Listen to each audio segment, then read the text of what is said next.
Hi, everyone. Good evening, and welcome to another session by Meta. Today, we have amongst us a very renowned figure in the field of quality management, and we're going to learn all about top quality in the IVF lab from her. She's none other than Dr. Kelly Tilleman. I'll briefly introduce Kelly before we move on to the lecture. We'll not waste much time. Dr. Kelly Tilleman is a distinguished leader in the field of reproductive medicine, serving as the director of the IVF laboratory and quality management lead at University of Ghent, where she has held a pivotal role since 2020. With an academic background in pharmaceutical sciences from Ghent University, she holds a PhD in proteomics with a focus on rheumatology.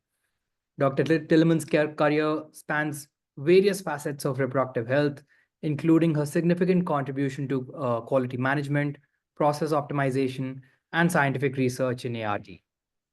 Her leadership skills extend to overseeing laboratory operations and infrastructure while championing QMS systems that align with the highest international standards.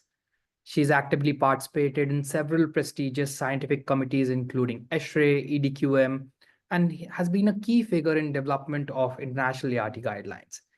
With over a decade of experience in the field, I think more than a decade of experience in the field, she's presented at numerous international conferences and contributed extensively to research on fertility preservation, transgender reproductive health, IVF innovations, quality management, etc. She is also an advocate of education and training and has kindly agreed to speak to all of us today, sparing her valuable time for us and gaining for us to gain our knowledge. With this, the floor is all yours, Kelly. Thank you so much for joining us, and we are Thank you. looking forward to a very interactive session. Okay. Thank you very much, Keshav, and thank you everyone for being here. I'm in my office in Ghent, in Belgium. It's very sunny. I think it's in the evening at the moment where most of you are. So thank you very much for spending some of your private time maybe to talk and discuss about top quality in IVF. And thank you for the organizers for inviting me. So these are my conflicts of interests, but none actually pertain to the presentation that I am giving you today. So first, we're going to talk a little bit about quality management and the importance of quality management. I think the majority of you, of course, know what the importance of quality management is. But QMS really helps you to perform optimally. It helps the entire staff to focus on the client, our patients, but also other stakeholders which we work with and their expectations. And all these various stakeholders, of course, have different expectations. The QMS also helps you to overview the complete process. And I think many of you probably are working in a lab, but of course, the IVF lab alone cannot make any embryos. So we need a clinic, we need administration, we need nurses and doctors and many other people to actually complete the whole treatment. And QMS also leads to a better organization. And to my opinion, if it's not mandatory by your legislation, I think it is mandatory. It is a system that you have to have if you want to aspire quality.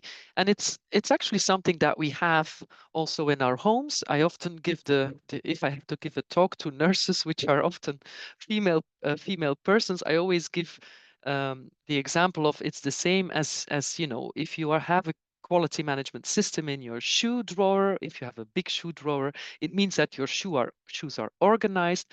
Maybe on below they are like lower shoes, and the middle are the high heels and things like that. And you always put the shoes on the same place in the rack. So if you need them very efficiently, almost with your eyes closed, you know where your shoes are.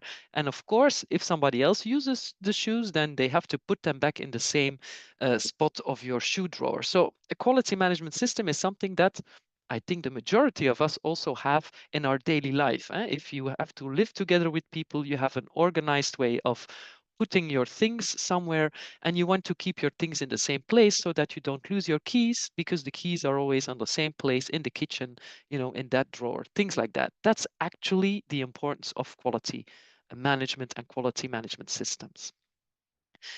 Now, there is the importance of quality control. So if you can say I have a system, but if you don't check it regularly, so if you don't go and open your shoe drawer and say once in a while, okay, let's see if everybody has put the shoes in the right place, then you will see sometimes somebody has not put the shoes in the right place. So then you have to ask yourself, okay, why is it? Is the person not well trained? Does he or she does not know that we put our shoes over there? So it's a bit of a silly metaphor, but that's the way quality works.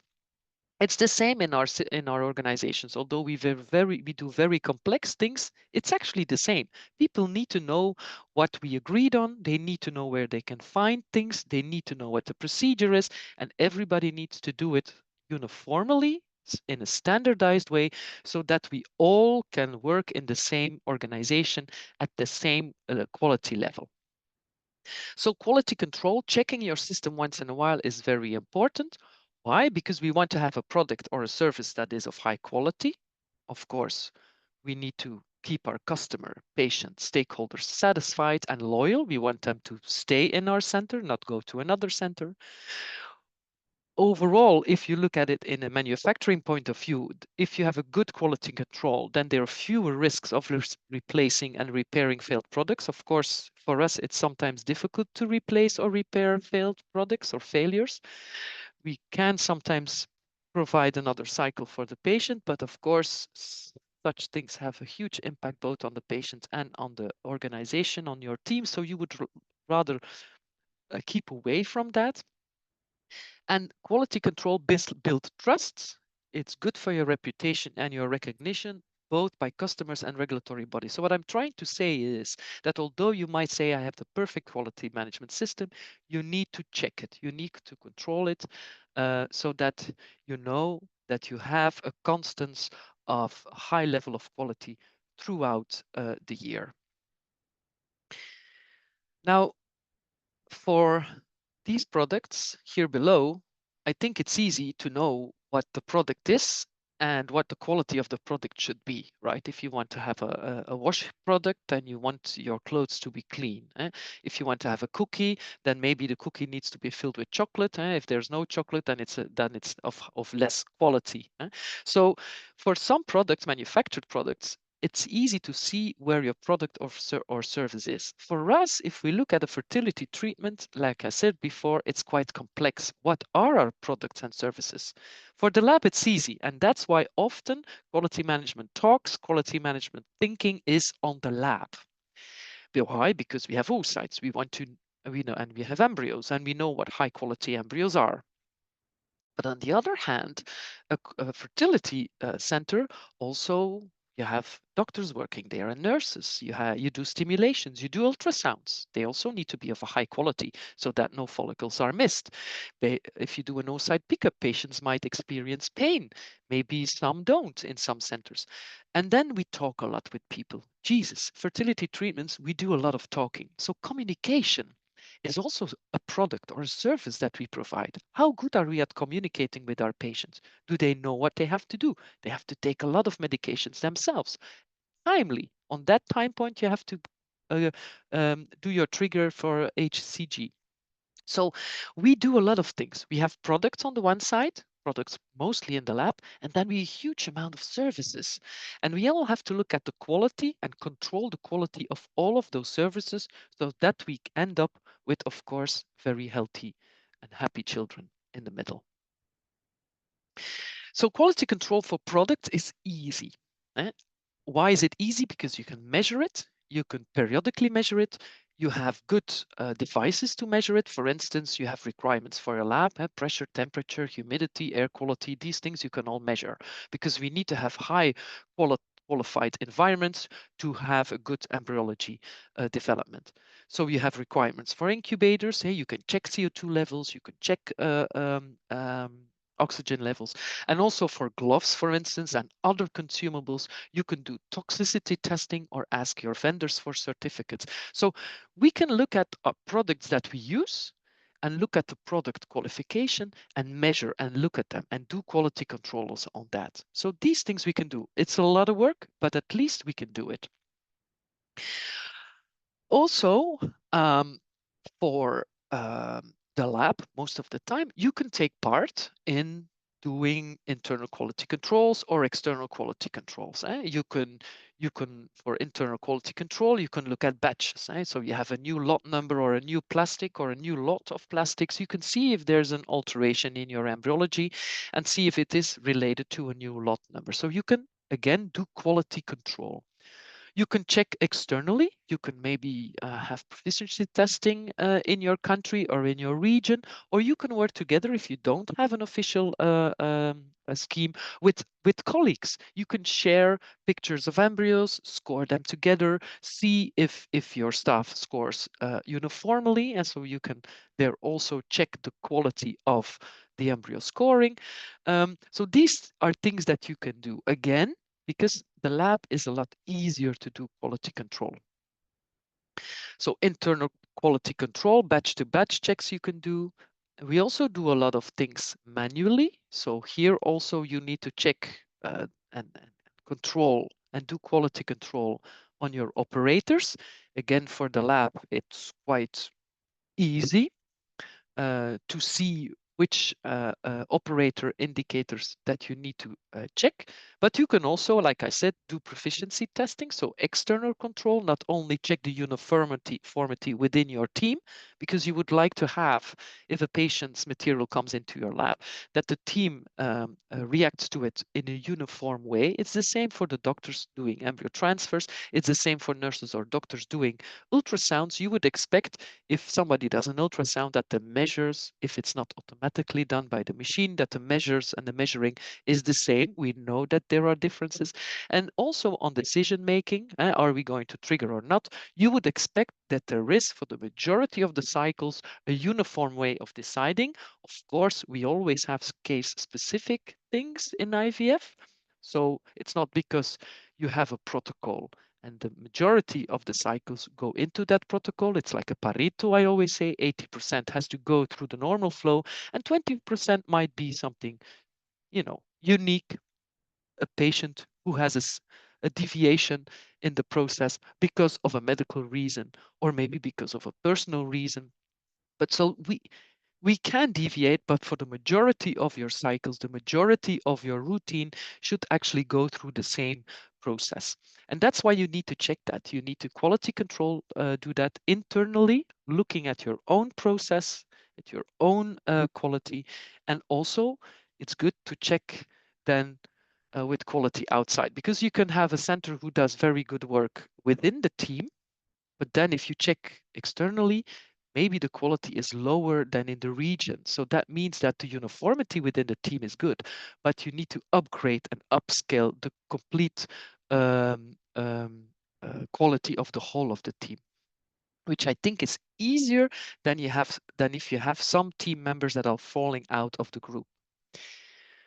So there are several external control schemes, at least in our country. I can imagine that in your regions, there are also schemes, international schemes. Embryo scoring is something that is done online. There are several programs that you can actually find online. Sperm analysis is the same, as sometimes sperm samples are shipped all over, so that you have to count them. Also motility movies, so that you can count them. And also for PGT, pre-implantation genetic testing, there are, at least in Belgium, I think there are also European and I think maybe also international EQC schemes where you can actually participate as a molecular genetics lab. Now, the problem with IVF and IVF processes, mostly in the lab, but also, of course, in the clinic, is that they are complex and they are hands-on. We are not a car factory run by machines that you can program. Of course, validation, these guys also need to do thorough validation and they need to check, but you can imagine that the uniformity of this assembly line is a lot better than if you have IGSI rigs on the assembly line with IGSI operators, or transfer doctors, for instance, or a pickup line with several doctors. So we have a very peculiar and very specific situation. So yes, we need to do a lot of checks on our consumables. and on the things that come into the lab and on the environment of our organization, but we also have to do quality control on our team. And this is a bit difficult sometimes because you need to assess the process performance of your people, and this is a bit tacky, but it's something that we do in our sector and that we do well, I think, because people are aware of that. There are also international and national guidelines on that.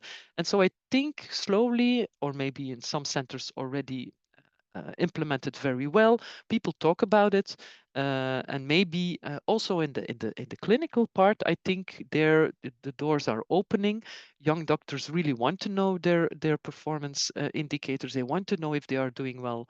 And I think that is actually the mentality shift that you need to have. If people ask for their performance indicators themselves, then you know that you have a system that really works, and that really, you know, that your team really wants to be good within the whole of the team. So if you have indicators or you do quality control, what's very important is that you, of course, have a quality indicator form. I am a skilled quality manager, so we like to have paperwork. So I just give you an example of how we run it in our system here. So we have for each indicator, we have like a form where we describe what the indicator is measuring, what the formula of the indicator is, what the target value is, what the source data is, who is taking the source data out of the system, who is analyzing it, who is reporting it, because it can be different people, on which meetings it will be discussed. Very important. If you run indicators, you have to discuss them with one-on-one with your people, with your staff, or they can be in a management meeting disclosed, things like that. The frequency of reporting and who is responsible, very important for the action plan. So we have these forms that we try to follow. So for each indicator that we have. So don't just start doing things, make sure that you have a good form on each indicator. And then, of course, we slowly move to what key performance indicators are. And I don't want to, you know, over emphasize this, because I think you know the benchmarking papers from ESHRE, and I think also in your field and your region, probably there are um, papers that show which indicators might be important and relevant. Be aware that benchmarking is something else than monitoring your indicators. Benchmarking is, again, it's external quality control. It's looking how good you are according to the world. This is what these papers are all about. You can look at and monitor the same indicators monthly or 3-monthly within your team. But then, of course, you have this competency level and excellence level. You have to then see where you are. And the nice thing is, when monitoring, is you have to make sure that the team is performing uniformly, and then you look at where the whole of the team is according to external, so international benchmarks. I guess you all know this table, of course, and we all probably have looked at it and run the numbers, and then sometimes the numbers are not good enough. And we had the same. Don't worry. For instance, our IVF normal fertilization rate, here you see that the competency value is over 60%. I can tell you we don't get that at all. Never, ever happened. The reason why is that we have, if I calculate this indicator according to the amount of follicles that are above a certain size, then I do obtain the benchmark. The reason is that here we try to get as many eggs out of the patient as we can. And so we have more immature oocytes, which can, of course, impact your IVF fertilization rate. They won't impact my ICSI fertilization rate because they are calculated according to the amount of M2s. So what I'm trying to say is that these papers are very helpful.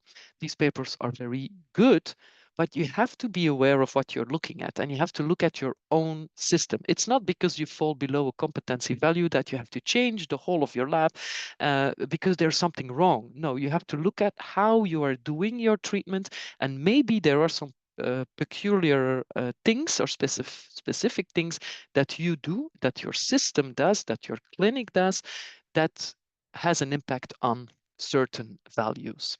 So what I'm trying to say is that, and luckily there are some authors that are giving some remarks on these papers that say that, look, this is a very good starting point. It gives you an idea how good you are according to international standards. However, you really have to look at your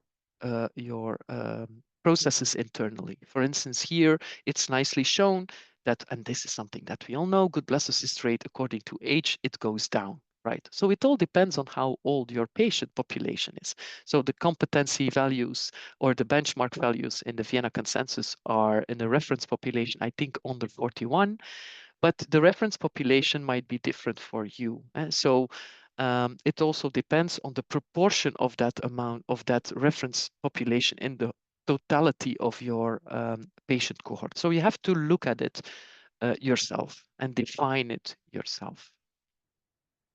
The same with the amount of oocytes that are retrieved. Very nice, again, in the same paper, the quality, blastocyst quality, it can depend on the amount of oocytes that you retrieve. So you have to be aware of that, and we all know that. So don't stare blindly at a competency or a value if you fall below. Really think about what could be specific in our center that we fall below? And is it possible for us to obtain the competence values from those ESHRE papers or international papers? And if so, how are we going to do that? Now, the only thing I think is very, very important, and I'm again, of course, talking about the lab, if you want to chase one indicator, and I hope you are all looking at it because this is the golden KPI, to my opinion. If you want to know very fast if there's something going on in your embryo culture, you have to look at the day 5 blastocyst usable rate. It's a very nice paper from Dean, but you have to, again, look at it in your own lab. Here he really shows that it's the most early parameter that you can measure to see if you will have an issue with pregnancy rates later on. So if you're not looking at this, stop looking at anything else, look at this.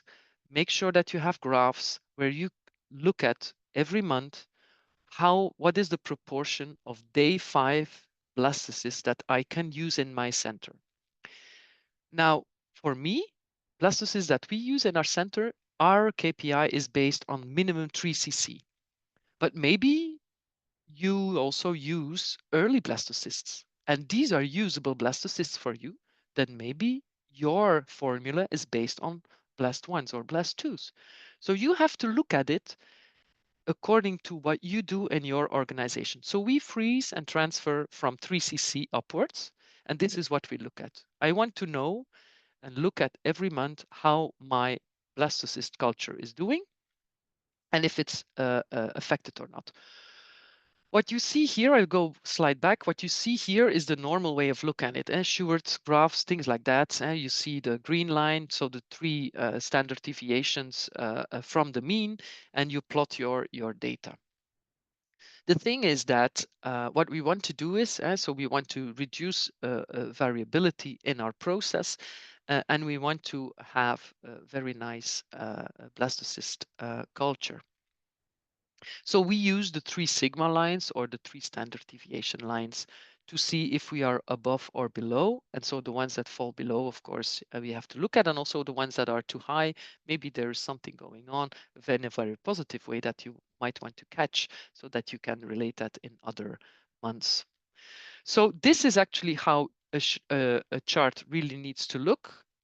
Why? Because in a Shewhart control chart, these are actually from clinical diagnostic labs who run, these Petri dishes with 96 well plates. So they have the same amount of samples for every plate. And then you don't have these variabilities in your upper control limits. In our center, especially in our sector in the IVF lab, we don't have the same amount of oocytes, the same amount of zygotes and embryos in one period in a month.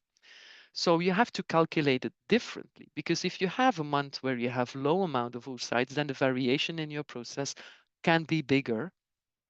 and is statistically could be bigger and still be within the 2 or 3 sigma lines. So then you don't need to change anything because you don't have a specific situation.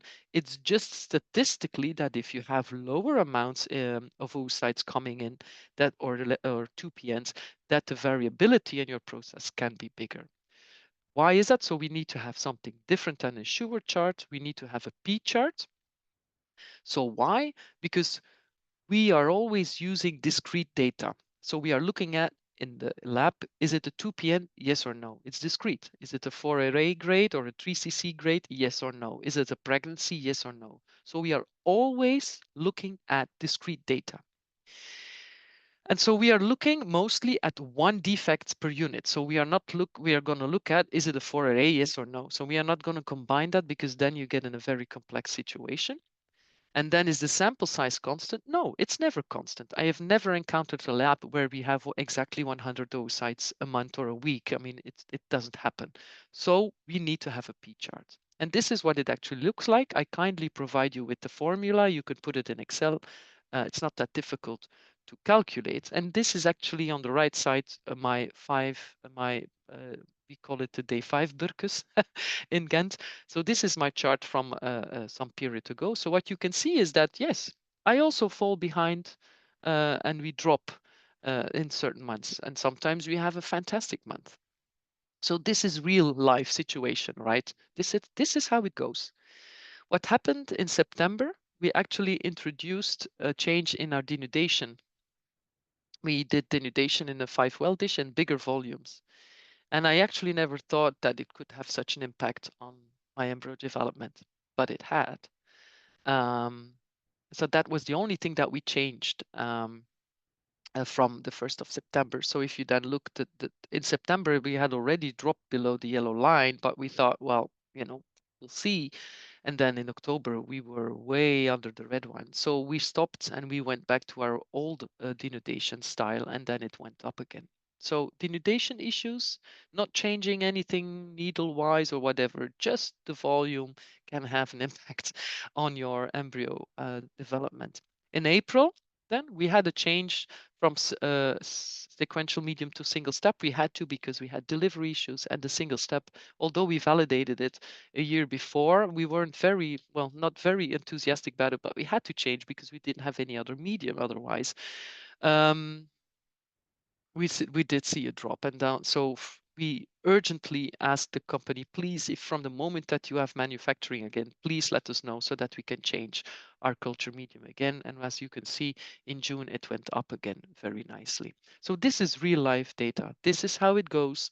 We see ups and downs, but you will normally have, what you would like to have is actually these monthly data hovering like a wave over your mean, and then you have a very nice process that is in control. Unfortunately, there are so many variables that have an impact on IVF that is sometimes difficult to control. But if you want to see very fast how your culture is doing, look at this indicator.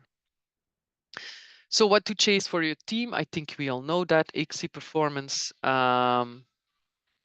cryo performance, PGT performance, how many rebiopsies that does a person have, and then clinical teams and nursing. Hey, transfer rates, IY rates, maybe look at uniformity within ultrasound, things like that. How many times are things missed? And well, this is sometimes fun. We'd also look at transfer rates according to the combination of the medical doctor and the embryologist, because yeah, sometimes we see strange things, people who have good transfer rates, but the lab part. And then if we look at the combination, we do see that some combinations might not be so good. So I don't know why that is, but maybe it has something to do with, although we do it, the same every time, to load the catheter, but still maybe there is some differences between the teams. I mean, so it's fun to do, but if it's difficult for you to do one thing. Look at your day 5 blastocyst usable rate for your lab. So decide what to look at and why you are doing it. Know why you are doing it. Take the time to make good spreadsheets, validated formulas, take the time to look at them, act on them, and talk with your staff about them. Show your KPIs to your staff. Kashav also asked me, Kashav, to discuss something on risk management. So I will move a little bit to that, and I will talk a little bit about failure mode and effect analysis, because if you want to look at if your indicators are going down, most of the time for each process you have done a failure mode and effect analysis, so you know what your risks are or what the impact on that process is. And so probably if you've done a good risk assessment and a good failure mode effect analysis, you know which areas you have to look at to look for the cause of your failures or points that are outside of your 3 sigma lines. So failure mode and effect analysis, I think it's a nice tool. It's an easy tool, and I kindly give you a little bit of information on it. So it's a proactive method to identify real and potential breakdowns that can occur in your process. And you assess the occurrence, the severity, and the detection of it, and then you get a risk score. And of course, failure modes with a high risk score you might have to look at. Do quality control on them, because if you don't check regularly for those risks, then yeah, if something goes wrong there, then you might have a failure. So it's really a good tool to look at your processes step by step. So how does it go? You describe your process steps in each procedure. You recognize the potential failures. You think about how can this step be done incorrectly, incompletely, omitted, delayed, which items have an impact on that step. You rank the severity, the occurrence, and the detectability of each failure. So severity is 1 to 5, occurrence is 1 to 5, detection is 1 to 5. To have a bit of an idea, I kindly put a table there, but we all know, what is a severity 1 score and a severity 5 score. The occurrence is sometimes difficult to assess because not every center has a good registration of all of their failures. And then the detectability, often we have a high detectability in IVF. If there is a risk of something going wrong, we will probably see it most of the time in our culture, in the morphology of gametes of embryos. But there are also things, of course, that are more difficult to detect. And if it's difficult to detect, then you get a high risk score, because if you can't see if something might go wrong, then you need to really control and step in. So the maximum score is 5 times 5 times 5 is 125. So according to that maximum score, you rank your potential failures and you address corrective actions. So this is how our chart in Ghent University Center looks like. So it's a simple Excel file. I mean, you don't have to have fancy software for that. So you describe your step. You could describe your potential failure modes, the effect if something goes wrong, severity, occurrence, and detectability. Of course, there are maybe already checks that you do. If you already do checks and you can detect if something goes wrong, then of course your score is lower. Then you get your risk priority number. And if it's still high, regardless of the checks that you already do, then of course it might be necessary to add more quality control. So for instance, this is oocyte collection. As you can see, this was done in August and 21. Actually, during COVID, when we had to stop our fertility treatments, I gave homework to my team and everybody at home with 2 or 3 people together in Teams meetings had to do failure mode and effect analysis on our processes. So we took that time of being away from work to think about risks. So here you description of the step and preparation, cumulase it has to be. For stripping, you have to take it out, for instance, in our procedure at 7:30, put it at the heated stage, and things like that. So what can go wrong? Possible failures. Well, temperature might be too low when the oocytes are collected. So if then you want to do stripping, then you might affect the oocyte quality. It also might have an impact on the spindle depolymerization. So the severity is very high. It's very severe if we have that. So if we use cold cumulase, potential cause, well, there might be an inattentiveness of the person, maybe a communication error between colleagues, or it can be, of course, an infrastructural thing. The heated stage can be broken, for instance. Frequency of occurring, we know that from our registration of our deviations from protocol or non-conformities that this is not often the case. So we here give it a occurrence, a frequency of very unlikely to occur. What we already do is there is communication in the morning, who did what, when, is this ready, is this ready? So we have like a check moment. What we can also do is check the heated stage with an external temperature probe. So these checks will, of course, detect the problem. It's easy. If you check the temperature of your with an external probe, then you will know if it's warm enough or not. So what you have is 5 times 1 times 1 is 5. And now I have to lower the image of myself because I can't read it. Okay, so it's a very low risk priority number, so we don't need to do any extra things. Then, for instance, the next step is the collection of the oocytes and the tubes that come from the clinic. So what can happen is that, for instance, the registration form of patient A and the tubes from patient B are coming in, so you have the wrong form.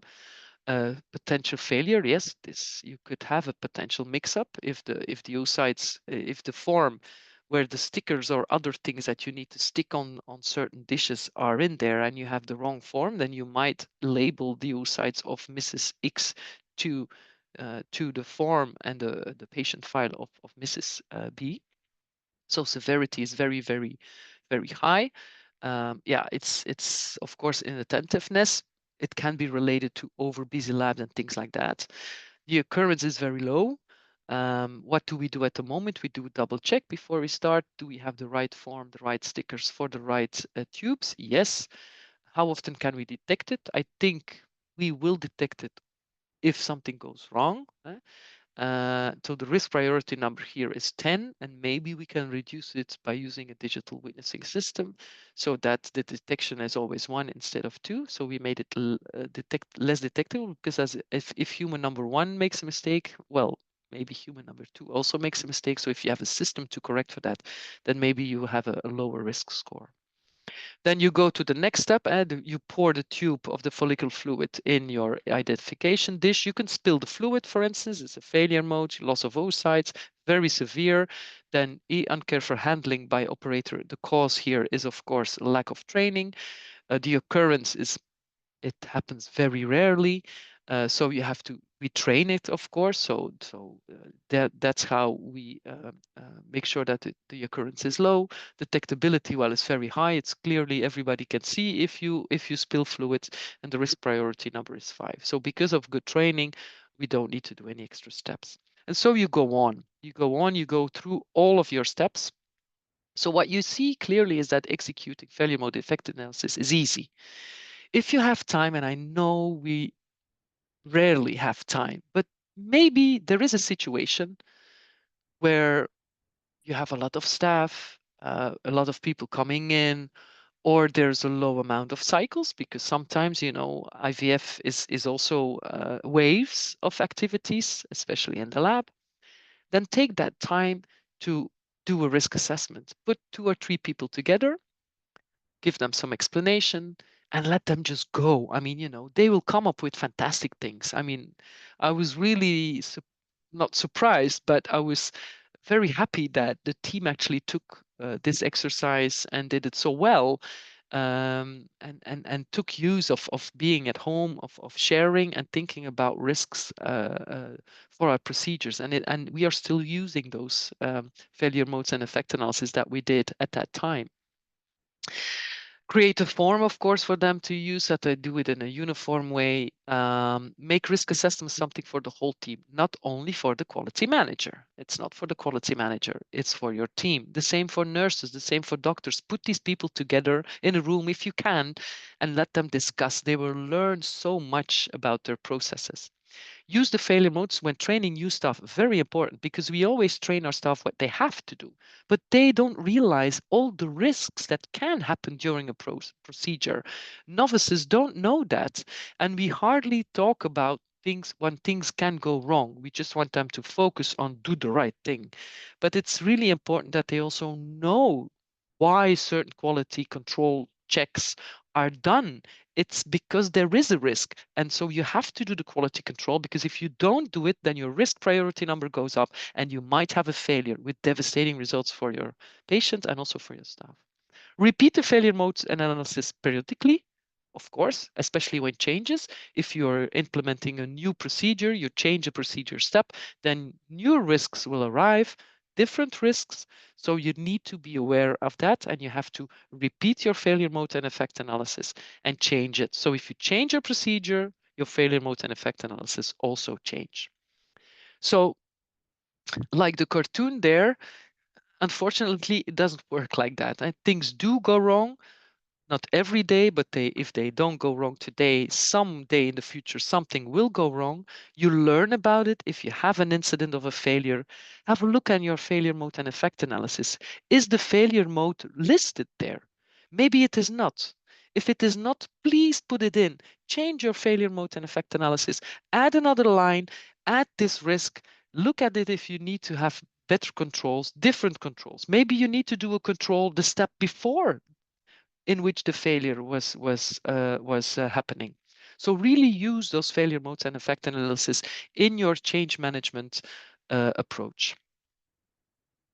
Luckily, we have a lot of colleagues that have nicely written down their failure mode and effect analysis. So you can look at papers, how it's done. You can pick point failure modes that colleagues have already addressed.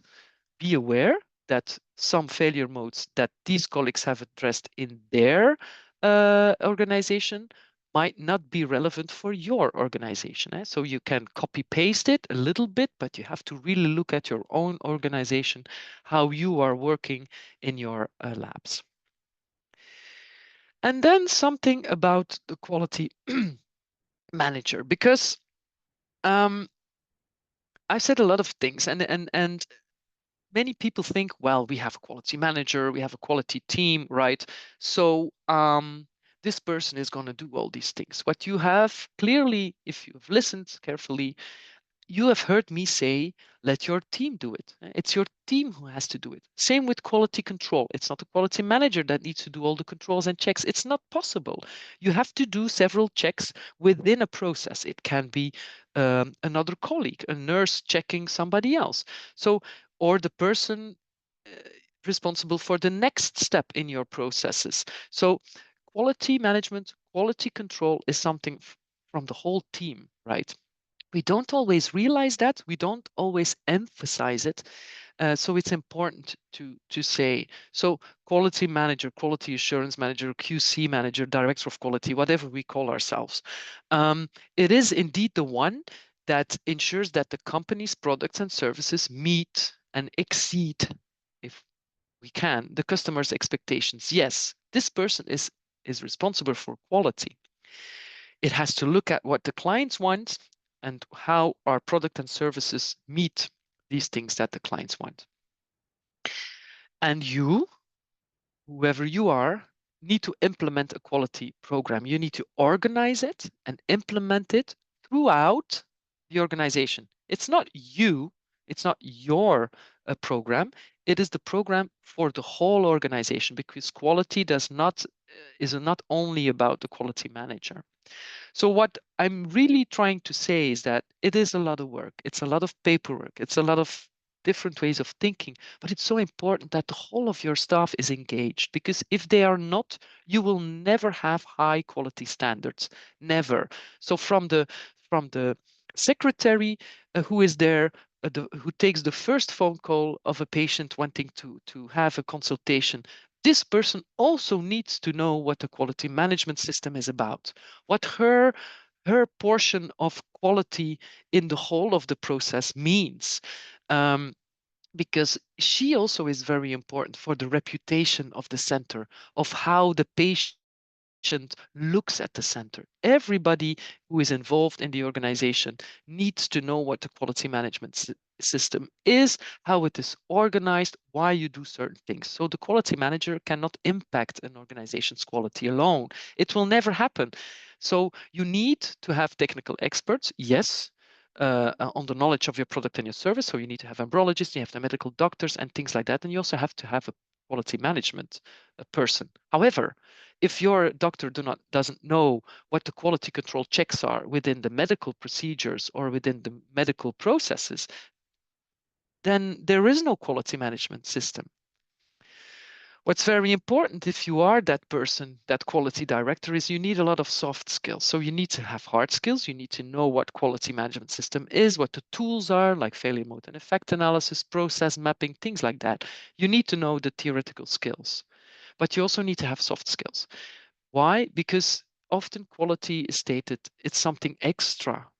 It's extra that we need to do. No, it's part of the deal. It's part of the way that we live in our organizations. It's what we do, not only for the patient, most of the time, yes, but also for ourselves.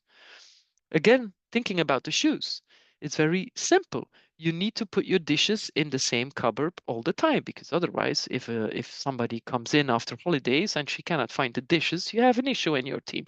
So it's the basic little things that all have to do with quality management. So soft skills, very important. Try not to get everybody on board at once. If you have an issue with some people who really hate quality management, then okay. Be aware. 1/3 of the people are engaged. Half of them are still looking at what are we going to do, and 20% actually don't like it. Look for the ones that cheer for quality, right? Look at those guys. Make them enthusiastic for your quality management, and then most of the time, people will follow. And of course, a good quality management, and I'm coming to almost the end of my talk. Um, if if you don't have an organization that has what we call psychological safety, um, then it's very difficult, because if you have high quality aspirations, it means that everybody can speak up. And I'm not talking about errors. I know errors is something that I also really like to talk about, but I'm talking about in general. If people cannot say that they don't like you because you're the quality manager, then then you have an issue.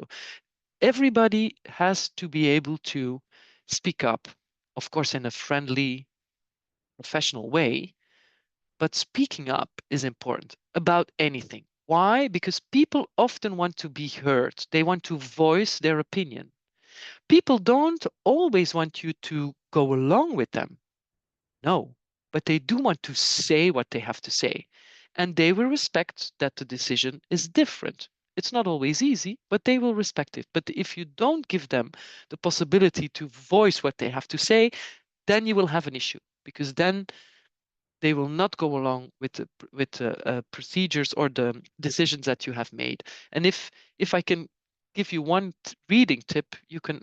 This is a very nice book, The Fearless Organization, on how you can create psychological safety in your team. It's not easy. The theory, I know the theory, but yeah, sometimes it's not easy. You would really like everybody to speak up, but it's not always easy, especially in vertical hierarchical structures like, hospitals are. So, but still, you have a voice, use it. And then I have three little scenarios, but I'll go through them very quickly. I have sent a PDF to the organization, so you can share the PDF and you can read the scenarios. But this is something that I often hear. So the head of service considers quality management merely a checklist manifesto. So, okay. And the role of the quality manager is only visible upon inspections. This is difficult. If you are living and working in such an environment, then don't fight it. It's very difficult to fight with the head of service. Find allies in the middle management and don't aim for the top directly. Look for people who like quality management, who are willing to put some time in it, eh? And then and try to get a team surrounding you, right? Paperwork is not quality management. Yes, it's part of the quality, world. Why? Because we need to show the registrations to our competent authorities, right?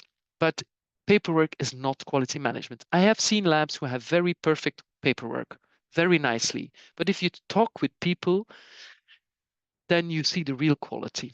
And the quality is not there. I've seen the opposite.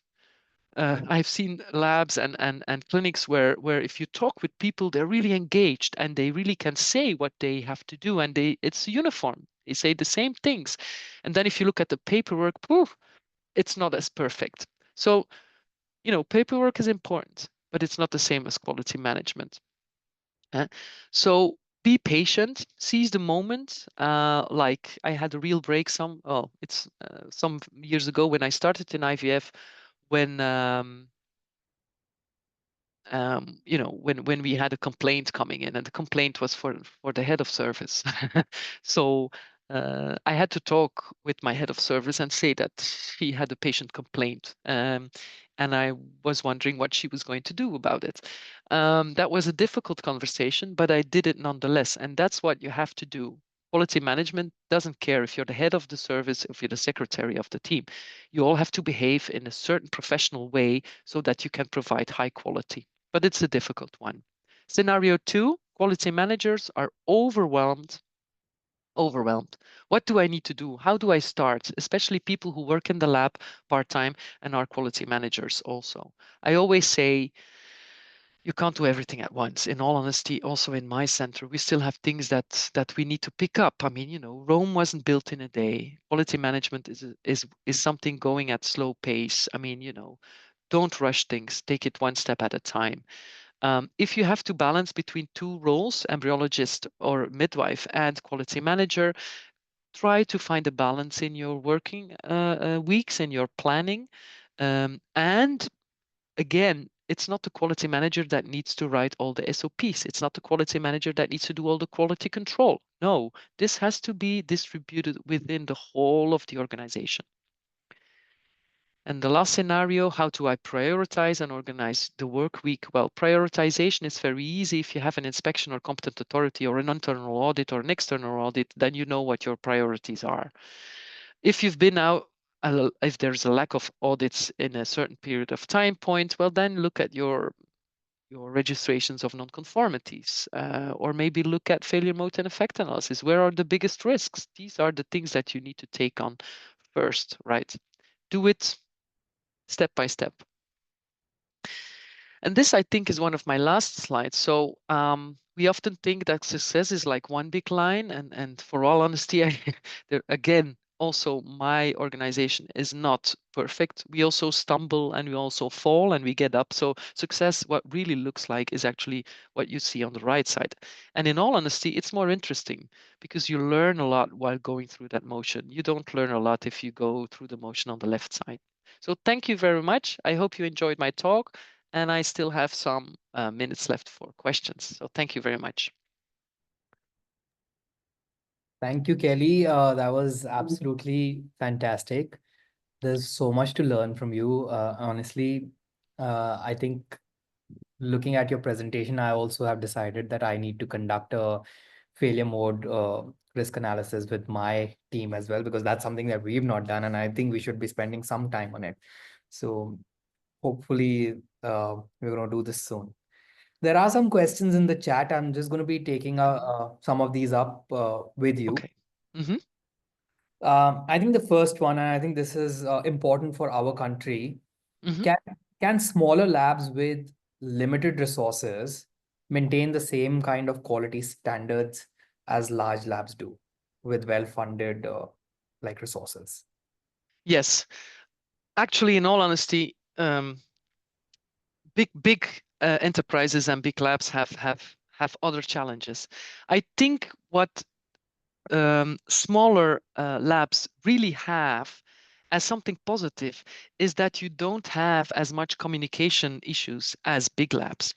So you have a very team that is really close. So if you change something, the uniformity of working is within smaller teams a lot better than in bigger teams. So this is your advantage.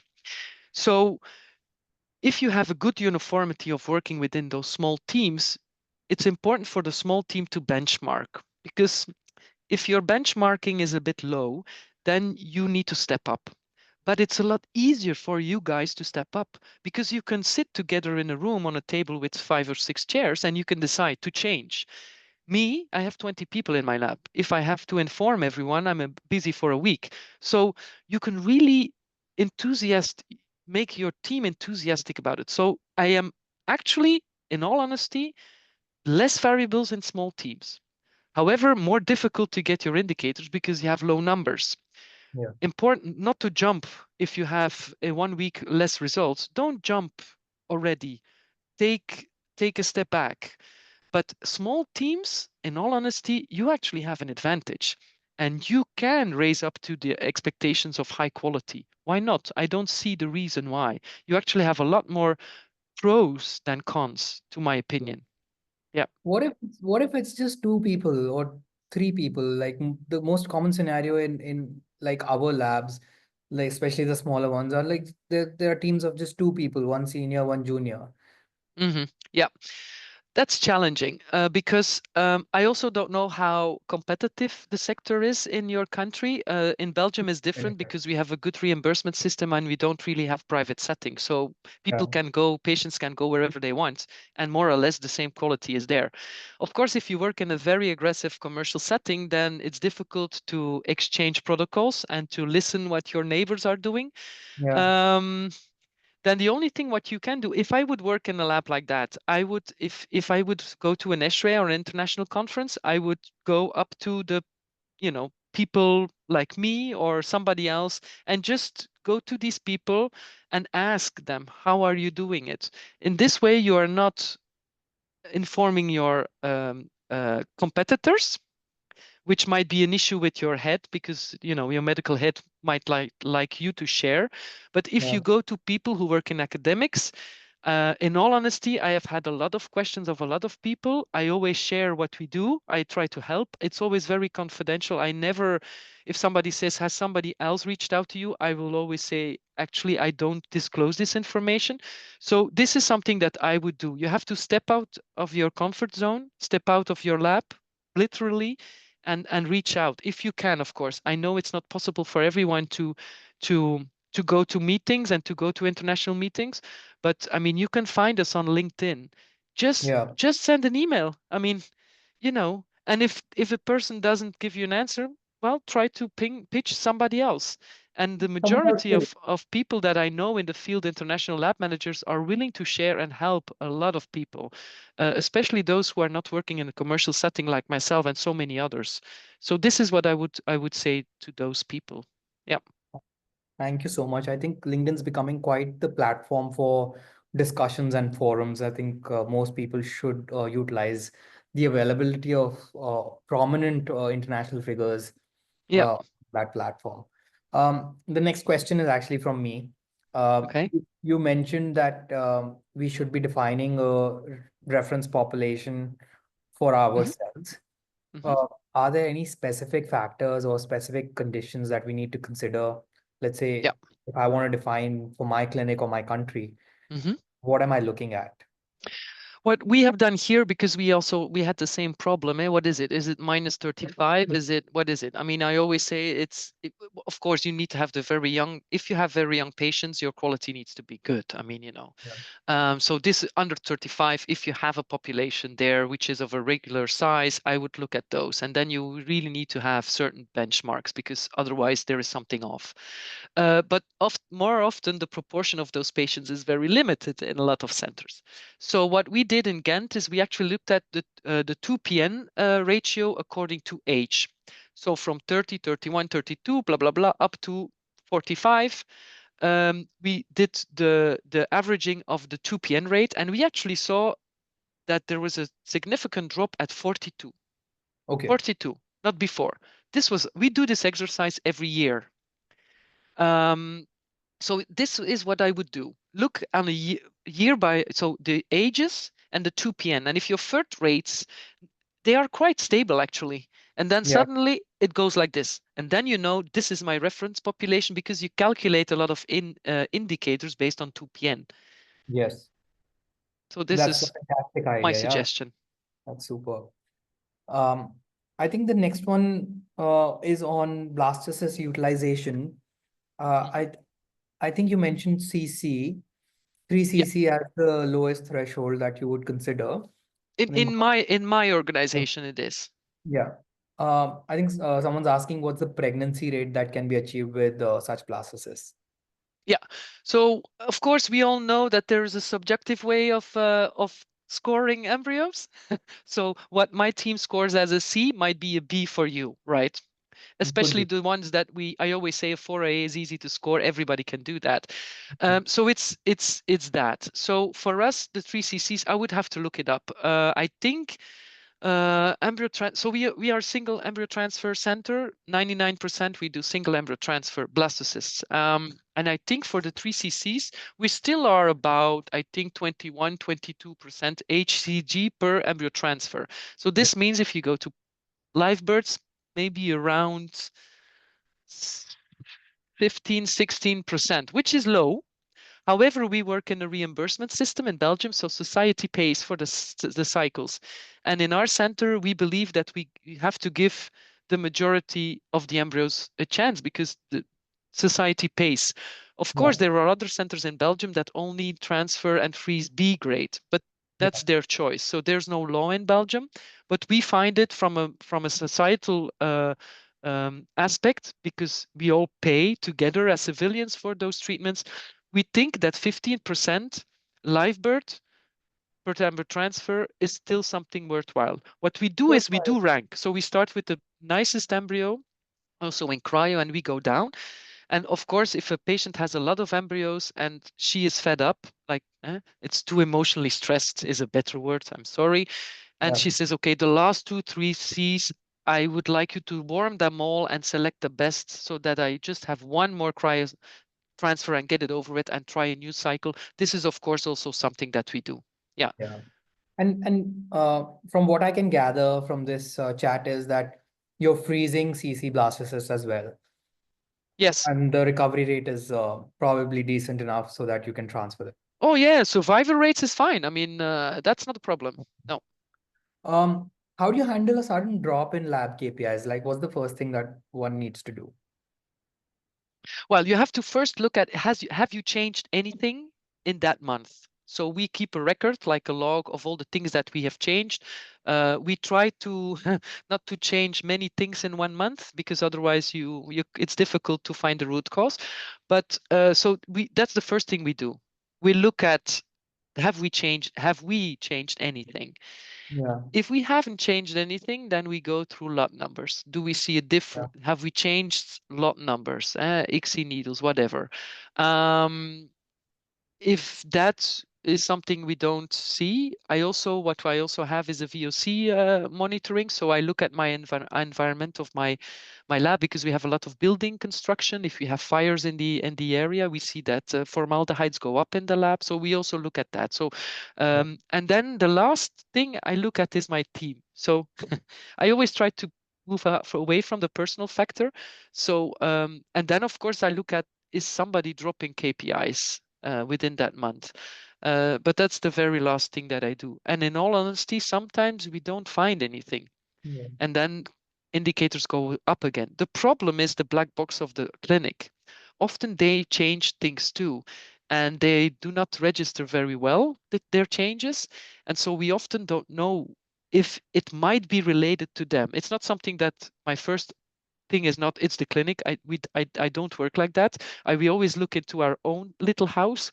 But if we can't find anything, yeah, sometimes I ask the nurse, the head nurse, like, did you guys change anything? And often they think, oh yeah, we did, but we don't really know. So that's why quality management should be also embedded in the clinic. And I think there are also variables that can have an impact on the lab. Absolutely.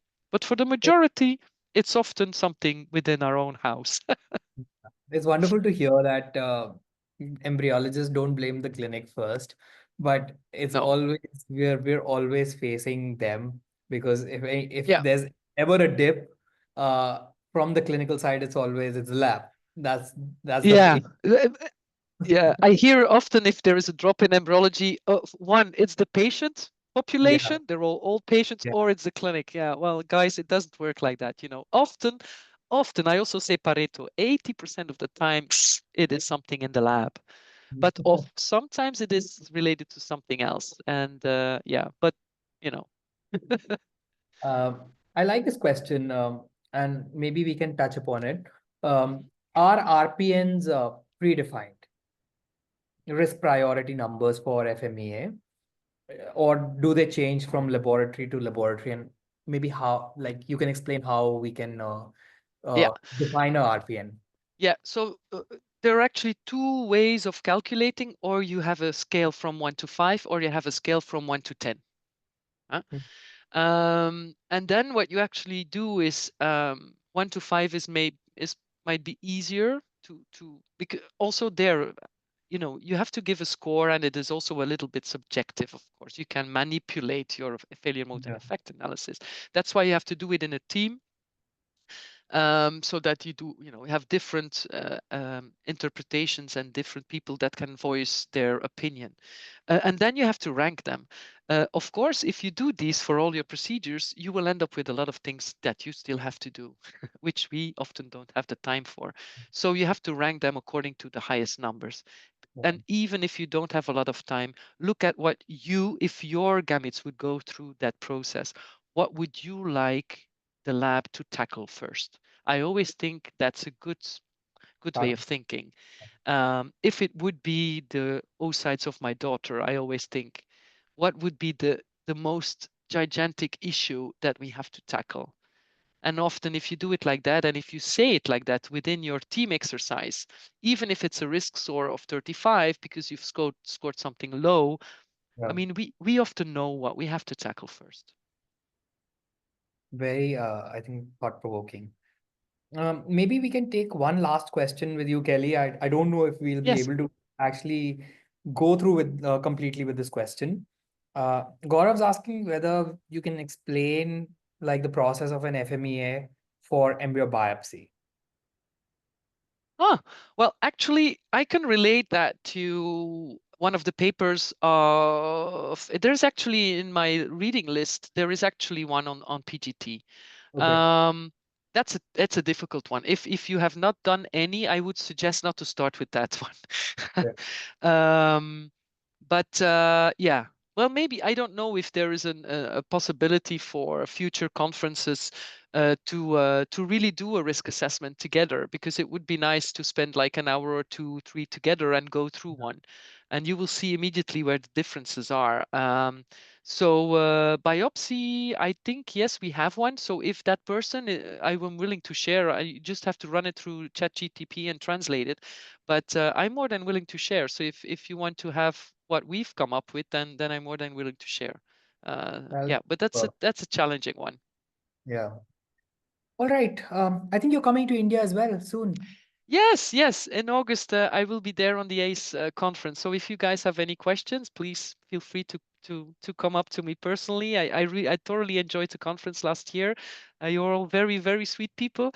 So Yeah. so please, I mean, just grab me by the arm, and we can discuss. I don't keep anything for myself. If I can, I am not the almighty God here, so I also make mistakes. We also struggle with certain things in our organization. But I mean, it's like that for everyone, so we can just learn from each other and not Yeah. make the same mistakes all over again. Awesome. Thank you. Thank you so much, Kelly. And we're all really looking forward to welcome you in India very, very soon. Thank Thank you you. very much. Thank you very much. Have a Thank, nice evening. Thank you. thank you Bye, everyone for everyone.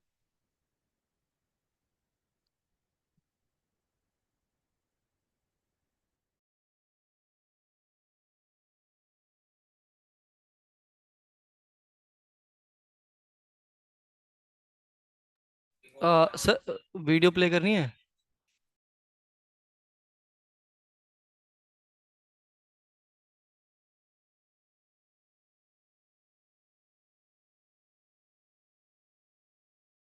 So, embryology is an art, a science, and a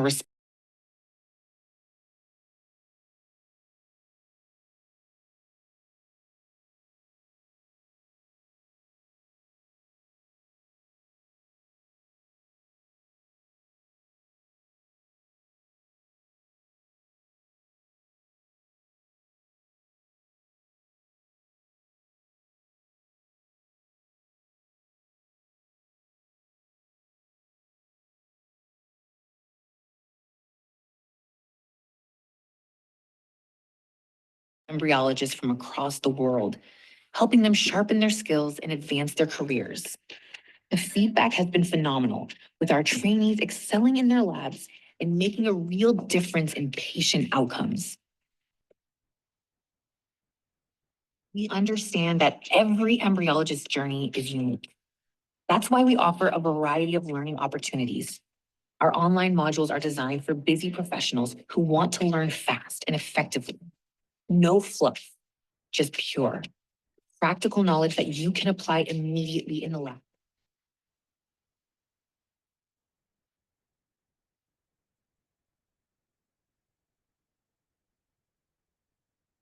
We believe that education should be accessible anytime, anywhere. Our YouTube channel is packed with high-quality educational content, ensuring that embryologists stay updated with the latest trends, techniques, and research. Learning doesn't stop after a course. At Meta, we continue to guide you through your career, offering expert insights, troubleshooting support, and access to a network of top embryologists worldwide.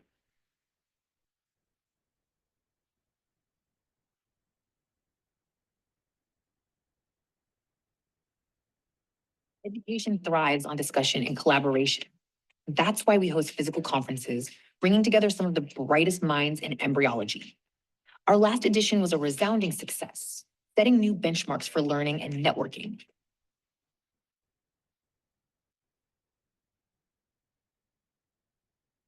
Get hands-on experience under the guidance of renowned embryologists. Our in-person workshops are tailored to cover the latest advancements in IVF and lab techniques.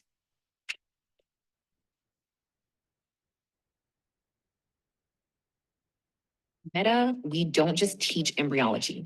We help you become a part of something bigger, a community, a movement, a future where every embryologist is equipped to deliver excellence. Our approach is simple: focused learning with no unnecessary complexity, real-world applications to enhance lab performance, global connections that open doors to opportunities. Whether you're a beginner looking to build a strong foundation or an experienced embryologist aiming to refine your skills, Meta is your ultimate destination for growth. Join us, learn with us, thrive with us.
Thank you, everyone, and see you next month with another topic. Bye.